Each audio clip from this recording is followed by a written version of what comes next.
மட்டும் இன்னும் கொஞ்சம் ஒர்க் அவுட் பண்ணிருக்கலாமோ தோணுச்சு. ஸ்டோரி ஓரியன்டா படம் உண்மையிலே சூப்பர். One time watchable. ஆனால் எக்ஸ்பெக்டேஷனை ஃபீல் பண்ணல. பிலோ ஆவரேஜ் தான் சொல்ல முடியும். ஏன்னா உண்மையாக சொல்கிறேன், படம் நல்லாவே இல்லை. ப்ரோன்றார் ப்ரோ, வெறுப்பாகுது ப்ரோ. சந்தானத்தோட கிரிஞ்சி நடிப்பை இந்த படத்தில் பார்க்கலாம். நான் வந்து சந்தான சாரோட ஃபேனு, அதனால எனக்கு பிடிக்கும் படம் எப்படி இருந்தாலும். ஜெனரல் ஆடியன்ஸை கேளுங்க. ஆனால் இது பேய் படம்லாம் இல்லை, ஃபேமிலி என்டர்டைன்மெண்ட்டாக எல்லாரும் வந்து பார்க்கலாம். ஹீரோயின் நடிப்பு கோவிந்தா, ஹீரோ நடிப்பு கோவிந்தா, மொத்த படமும் கோவிந்தா. ராஜேந்திரன் தான் வந்து காப்பாத்திருக்காரு. கொஞ்சம் ஓரளவுக்கு கொஞ்சம் காமெடி. சந்தானம் அண்ணனை பார்த்தா ஆகுதுங்க ஹாப்பி. ஆரியா கூட பேயா வந்து பார்த்தா எல்லாரும் பழி வாங்கிறதுக்கான ஒரு இது இருக்கு. ஆரியா மியூசிக்கை நம்ம பாராட்டி ஆகணும். ஆஃப்ரோ வந்து செம்மையாக போட்டிருக்காரு. கோவிந்தா பாட்டு தான் எடுத்துட்டாங்கன்னு சொன்னாங்க. அதுக்கேற்ற மாதிரியே படமும் கோவிந்தா மாதிரியே ஆயிடுச்சு. நடிக்கிறாப்புல எங்கள் தலைவன் கூட எஸ்டிஆர் நடிக்கிறாப்புல அதே மாதிரி போயிடணும். டிஃப்ரெண்டாக கொஞ்சம் ட்ரை பண்ணியிருக்காரு. இல்லை அது ரொம்ப காமெடியாக இருக்கும், இது கொஞ்சம் நார்மல் ஆவரேஜ். சூப்பராகுதுண்ணா. சந்தானம் தவிரனா ஐ லைக் ஹிம். யாரு ஐயோ பேர் தெரியல, மொட்டை ஒருத்தர் இருப்பாரு. அவரு பேய் படத்துல பேயே இல்லைங்க. நல்லா இருந்துச்சு. காமெடி நல்லா இருக்கு. பசங்க நல்லா பார்க்கலாம். குடும்பத்தோட வந்து பார்க்கலாம். சம்மர் எல்லாரும் வந்து பார்க்கலாம் படத்துக்கு. நல்லா இருந்துச்சு. ஸோ ஃபர்ஸ்ட் ஆஃப் வந்துட்டு நான் ஃபர்ஸ்ட் சீன்லேயே பேயை கொண்டு வந்துட்டாங்க. அண்ட் தென் அதுக்கப்புறம் ஆக்சுவலி பேய் வரலை. ஸோ ரொம்ப நார்மலாக தான் இருந்துச்சு. We expected a lot. நாங்கள் நிறைய பேய் சீன்லாம் இருக்கும்னு எக்ஸ்பெக்ட் பண்ணோம். பட் தென் பேய் அவ்வளோவா இல்லை. Average comedy okay. நல்லா சிரிச்சாங்க. தேட்டரே சைலண்டாக இருந்துச்சு. நான் மட்டும் உட்காந்து சிரிச்சிட்டு இருந்தேன். So it's good. ஆனால் இது பேய் படம்லாம் இல்லை, ஃபேமிலி என்டர்டைன்மெண்ட்டாக எல்லாரும் வந்து பார்க்கலாம். எப்படின்னா காமெடி மட்டும் இன்னும் கொஞ்சம் ஒர்க் அவுட் பண்ணிருக்கலாமோ தோணுச்சு. ஸ்டோரி ஓரியன்டா படம் உண்மையிலே சூப்பர். ஃபேமிலியோட வந்து என்ஜாய் பண்ணலாம். அவங்களுக்கு குழந்தைங்க கிட்ஸு அவங்களுக்குலாம் நல்ல ஒரு என்ஜாய்மெண்ட் இருக்கும். நிறையா சாங்ஸோட ரீமேக்லாம் நிறையா பார்க்கலாம். டோட்டலாக ரிவ்யூவருக்கான சப்போர்ட்டான ஒரு மூவி தான். நல்லாவே இருந்தது.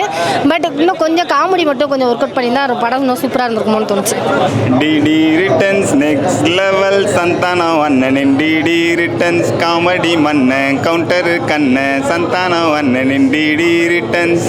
சிறுசு முதல் பெருசு வரை அனைவரையும் நகைச்சுவையில் சிரிக்க வைக்கும் டிடி ரிட்டர்ன்ஸ். சந்தானம் அண்ணனை பார்த்தா ஆகுதுங்க ஹாப்பி, குறையுதுங்க பிபி. காமெடியின் ஸ்டாரு பண்ண மாட்டார் போரு, அண்ணன் பண்ண மாட்டார் போரு. சந்தானம் அண்ணன் படம் பார்த்துட்டேன். என்னன்னா நினச்ச அளவுக்கு இல்லை, பட் ஓகே. சந்தானம் அண்ணனோட பெஸ்ட்டுன்னு ஒன்று இருக்கும்ல, அது இது இல்லை. என்னன்னா அவரை வந்து ஒரு ரிவ்யூவர்னு சொன்னாங்க. பட் ஆனால் அவர் வந்து ஒரு 4-5 படத்தை பார்த்து ரிவ்யூ பண்ணுற மாதிரி காட்டிட்டு அதுக்கப்புறம் கதைக்குள்ளே போயிருந்தா இன்னும் கொஞ்சம் நல்லா இருந்திருக்கும். அந்த மாதிரி எதுவுமே இல்லை. அவர் போய் எந்த படத்தையுமே ரிவ்யூ பண்ண மாதிரியே வரல சீனு. ஒரு 10-15 படத்தை கலாச்சிருக்கணும். அவங்க வந்து திருப்பி பிரச்சனை பண்ணியிருக்கணும். அந்த மாதிரி போயிருந்தா கொஞ்சம் நல்லா இருந்திருக்கும். இது வந்து ஒரு பேய் படம் மாதிரி எடுத்திருக்காங்க. பெருசாக பயமும் படுற மாதிரி இல்லை. நெகட்டிவ் ரிவ்யூன்னு நினச்சிப்பாங்க. ஆனால் இதுதான் உண்மை. சந்தான அண்ணனாக இருந்தாலுமே நம்ம டைரெக்டாக சொல்லணும்னா அவங்களுக்கு கரெக்டாக தான் சொல்லணும்ல. ஓகே, பட் ரொம்ப எதுன்னு சொல்ல முடியாது. ஆனால் ஒரு அந்த படம் கேரக்டரு ஒரு பேய் படம்ன்ற மாதிரி பெருசாக அந்தளவுக்கு ஒர்க் அவுட். அதான் சந்தான அண்ணனுக்கு இந்த படம் வந்து பெருசாக ஒர்க் அவுட் ஆகலை அப்படின்ற மாதிரி தான் தோணுச்சு. தெரியல என்னன்னா அந்த பாட்டே வரல. கோவிந்தா பாட்டு தான் எடுத்துட்டாங்கன்னு சொன்னாங்க. அதுக்கேற்ற மாதிரியே படமும் ப்ராப்ளம் ஆயிடுச்சு. கோவிந்தா மாதிரியே ஆயிடுச்சு. என்ன அந்த இன்னொரு பாட்டு ஒரு கானா பாட்டு இருக்குன்னாங்க. ஆனால் வரவே இல்லை அது தேட்டரில். என்னன்னு தெரியல. 2 பாட்டுமே வரல. எல்லா பாட்டுமே எடுத்துட்டாங்களான்னு தெரியல. நான் பார்த்த வரைக்கும் பாட்டே வரல படத்தில். அதுதான் பெருசாக ரொம்ப காம்பினேஷன் இதில் வந்து பெருசாக ஒர்க் அவுட் ஆகலை. ஏன்னா சந்தான அண்ணன் காமெடி நம்ம வந்து காமெடியின் சூப்பர் ஸ்டார் அவர். ஆனால் சூப்பர் ஸ்டாருக்கு இந்த படம் பெருசாக ஒர்க் அவுட் ஆகலைன்றது தான் எனக்கு வந்து ஃபீலிங்காக இருக்குது. இப்போது எப்படி சொல்கிறது, நம்ம வந்து அவரோட பெரிய ஃபேன். அவருக்கு வந்து இந்த படம் பெருட்டாக ஒர்க் அவுட் ஆகலைன்றது நம்மளுக்கு கொஞ்சம் வருத்தமாக இருக்குது. ஏன்னா அவர் அவ்வளோ உழைச்சிருப்பார். இன்னும் கொஞ்சம் ஒர்க் அவுட் ஆகிருக்கலாம். பட் ஓகே, கண்டிப்பாக அடுத்த படத்தில் விட்டதை பிடிச்சிருவார் அவர். One time watchable. ஆனால் எக்ஸ்பெக்டேஷனை ஃபீல் பண்ணல. பிலோ ஆவரேஜ் தான் சொல்ல முடியும். ஏன்னா காமெடி ஒர்க் அவுட் ஆகலை, ஹாரர் வந்து எதுவுமே ஒர்க் அவுட் ஆகலை. அதுக்கு மெயின் ரீசன் பார்த்தீங்கன்னா அந்த ரீசன் நல்லா இருக்கணும். ஒரு காமெடி பண்ணுறோமோ ஒரு ஹாரர் பண்ணுறோமோ அந்த ஹாரருக்குள்ள ரீசன் வெயிட்டாக இருந்தால் தான் நம்மளுக்கு உள்ளே போகும்போது நமக்கு திக்குன்னு இருக்கும். அது என்ன ரீசன் கேட்டிங்கன்னா, ஒரு ரிவ்யூவர் உன்னெல்லாம் அடைச்சி வச்சுட்டு இப்படி பண்ணாங்கன்ட்டு சரியாக வரும்னு சொல்லும் போது அந்த கண்டென்ட் வந்து தப்பாக போச்சு. மோசமான படத்தை சூப்பராக இருக்குன்னு சொன்னாலும் மோசமாக ஓடாததை தடுக்க முடியாது. அதே மாதிரி சூப்பர் படத்தை நல்லாவே இல்லை அப்படி சொன்னால் கூட அந்த படம் ஓடுறதை தடுக்க முடியாது. இந்த ஒரு சின்ன சிம்பிளான ஒரு கான்செப்டை வச்சுட்டு பண்ணியிருக்காங்க. அந்த கான்செப்ட் என்னமோ ஓகே தான், ஆனால் அந்த கான்செப்டை எடுத்து 10 நிமிஷத்துலேயே மனசுக்குள்ள அது ஒட்டவே இல்லை.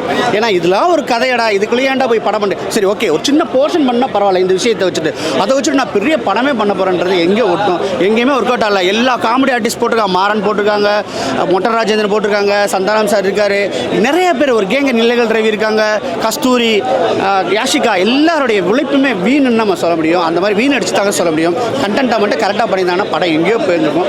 இதில் வந்து பார்த்தீங்கன்னா அடுத்த பாட்டுக்கு வந்து லீடு வேறு கொடுத்துருக்காங்க, நெவர் எண்ட்ஸ்னு வேறு போடுறாங்க. எத்தனை பாட்டு போப்போன்னு தெரில, பார்க்கலாம் அடுத்து. உண்மையிலே மியூசிக்கை நம்ம பாராட்டி ஆகணும். ஆஃப்ரோ வந்து செம்மையாக போட்டிருக்காரு. படத்துக்கு வந்து டெக்னிக்கலாக செம்ம படம். அந்த கேமரா ஒர்க்கு, ஒரு ஷிப்பு வந்து கடலுக்குள்ளே போகும், அந்த ஷார்ட்ஸ்லாம் பார்த்தீங்கன்னா செம்மையாக இருக்கும். எல்லாமே கரெக்டாக பண்ணாங்க. ஆனால் கண்டென்ட்டுக்குள்ளே போகாதனா மனசுக்கு ஒட்டலை. உண்மையிலே சில நெஞ்சில் அடிச்சுக்கிட்டுற மாதிரி இருக்குது. நாங்கள் இதை எதிர்பார்க்கவே இல்லை கொஞ்சம் கூட. டிடி சீரிஸ்லாம் சொல்லவே தேவையில்ல, எல்லாம் பிளாக் பஸ்டர் தான். இதுவும் கண்டிப்பாக நல்ல ஒரு பிளாக் பஸ்டாக கொடுக்கும் படம். அதனால் இதுக்கப்புறம் க்ரௌத் கண்டிப்பாக அதிகமாக தான் இருக்கும். கண்டிப்பாக நான் வந்து சந்தானம் சாரோட ஃபேனு, அதனால் எனக்கு பிடிக்கும் படம். எப்படி இருந்தாலும் ஜென்ரல் ஆடியன்ஸை கேளுங்க, அவங்களும் வந்து நல்ல ரிவ்யூ தான் சொல்லுவாங்க. யாருமே வந்து தப்பான ரிவ்யூ சொல்லாதீங்க. தப்பான ரிவ்யூ சொன்னீங்கன்னா உங்களை வந்து பேய் தான் இது பண்ணுற மாதிரி இது பண்ணியிருக்காரு. அந்த மாதிரி படம் தான். தப்பாக ரிவ்யூ சொன்னீங்கன்னா வந்து பார்த்தீங்கன்னா வந்து அந்த ப்ரொடியூசரோ யாரோ ஆரியா கூட பேயை வந்து பார்த்தா எல்லாரும் பழி வாங்கிறதுக்கான ஒரு இது இருக்குது. ஆரியா சாரும் வரதுக்கான ஒரு இது இருக்குது. யாரும் தப்பான ரிவ்யூ பண்ணாதீங்க. படத்தை வந்து பார்த்தீங்கன்னாக்கா நல்லா படம் நல்லா இருக்குன்னு சொல்லிட்டு ரிவ்யூ கொடுங்க. அதனால் படம் எந்த படத்தையுமே வந்து பார்த்தீங்கன்னா நல்லா இருக்கிற படத்தை வந்து நல்லா இல்லைன்னு சொல்லாதீங்கன்ற மாதிரி தான் படத்தை கான்செப்ட் கொடுத்துருக்காரு. படம் வந்து பார்த்தீங்கன்னா ஒரு கான்செப்ட் இருக்கு பண்ணுறாங்க. தமிழ் சினிமாவுக்கு ஒரு கான்செப்ட் மாதிரி இருக்குது. நான் உண்மையாக சொல்கிறேன், படம் நல்லாவே இல்லை. ப்ரோன்றார் ப்ரோ, வெறுப்பாகுது ப்ரோ. அது ஏன் ப்ரோ பேசுறதே பேசுகிற மாதிரி இருக்குது. அதாவது சந்தானத்தோட கிரிஞ்சி நடிப்பை இந்த படத்தில் பார்க்கலாம். குழந்தை மாதிரி நடிச்சிருக்காரு. இந்த நடிக்காதவன் ஃபர்ஸ்ட் படம் நடிப்பான் பாருங்க, எப்படி நடிக்கணும்னே தெரியாம அவன மாதிரி நடிச்சிருக்காரு. என்ன இது நல்லாவே அவர் ஆக்சுவலா இந்த படத்துக்காக தான் அந்த பாட்டை எழுதினார்னு நினைக்கிறேன். பாப்கார்ன் காசு கோவிந்தா, பார்க்கிங் காசு கோவிந்தா, ஹீரோயின் நடிப்பு கோவிந்தா, ஹீரோ நடிப்பு கோவிந்தா, மொத்த படமும் கோவிந்தா. இந்த கோவிந்தாங்கெல்லாம் பீப் போட்டுருங்களா டேய், கேள்றிய கூட்டி நீங்களே பாக்கெட்ல விட்டுக்காதீங்க. இல்ல பாட்டே இல்ல, பாட்டே இல்ல. இதுல மிகப்பெரிய பிரச்சனை இந்த கதையில என்னன்னா, இந்த கேம் ஷோக்குள்ள போறவங்க யாரு, படத்துக்கு நெகட்டிவ் ரிவ்யூஸ் கொடுக்குறவங்கள கொலை பண்றாரு, அப்புறமா வந்து அவங்கள கேம் ஷோக்கு அனுப்புறாங்க. இப்போ ஸோ படத்துக்கு நெகட்டிவ் ரிவ்யூஸ் கொடுக்குறவங்க தான் மெயின் கேரக்டர். இவரு நெகட்டிவ் ரிவ்யூஸ் குத்த மாதிரி சீனே இல்லையா அங்க படத்துல.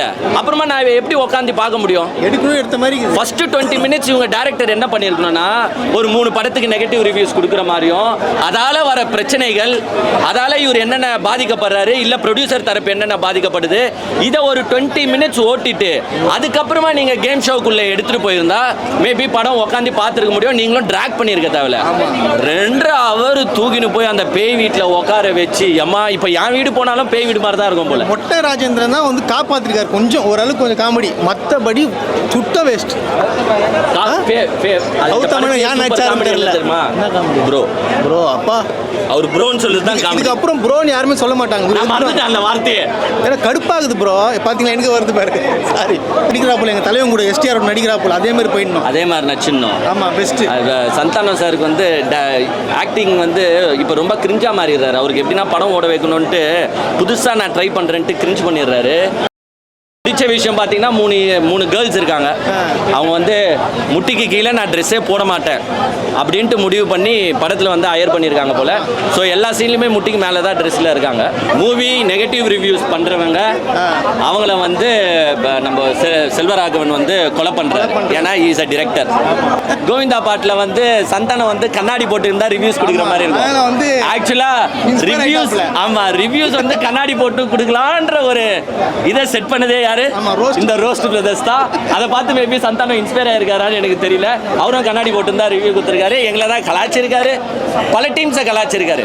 பட் என்னன்னா அந்த கலாய்ச்சிதை வந்து காட்டி இருந்தால் கொஞ்சம் நல்லா இருந்திருக்கும்.